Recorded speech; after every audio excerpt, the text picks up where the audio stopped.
Good morning and greetings from Northumberland. As we approach the end of the week, it's another rather stormy and dreary morning. We continue to burn our candle for all those affected by this pandemic, and we look for better times. Today in St. Mark's Gospel in chapter 6, beginning at verse 14, we see the story of John the Baptist.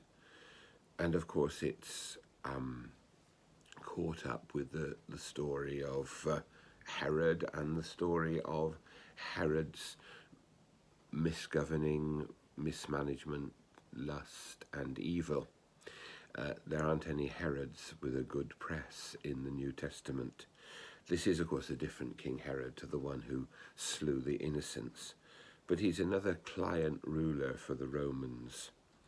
And here we have the story of the way in which, as a client ruler, he really was indulging his own whims and fancies. And John the Baptist spoke up against this and challenged him and challenged the way he lived and challenged a relationship. John the Baptist was, as everyone recognized, a prophet, an austere figure who challenged most people, challenged most people about the way they lived and called them to return to the ways of God and to live in God's love and to live in a relationship with God. And Herod knew this. And although he was annoyed and challenged by what John the Baptist said, he kept him alive until, that is, his lust caused him to call John the Baptist to be executed. It's not a pretty story. But what does it say to us? Because actually we live in a very different situation nowadays. Well, I think what it says to us is that prophets will always be feared by those who abuse power, by those who are bad rulers, by those who do not serve the people well. A prophetic voice is really only effective when there is something to prophesy against. And prophets are important because they challenge us. People who say uncomfortable things, whether it's about the conduct of government or the management of a pandemic and things like that, are important because they make us think about what we're doing, they make us think about our own reactions, and they should, if they're listened to and their voice is considered, help us to do things better. Some prophetic voices will not be correct, and others will. And it's important to sift out what people say to find a good way forward.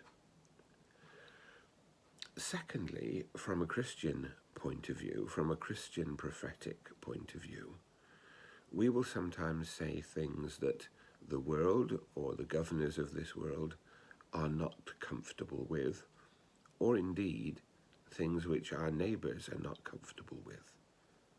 But that doesn't mean to say they shouldn't be said. Because one of the roles of Christianity in any society is to speak out. And we've talked about this many times in the last year.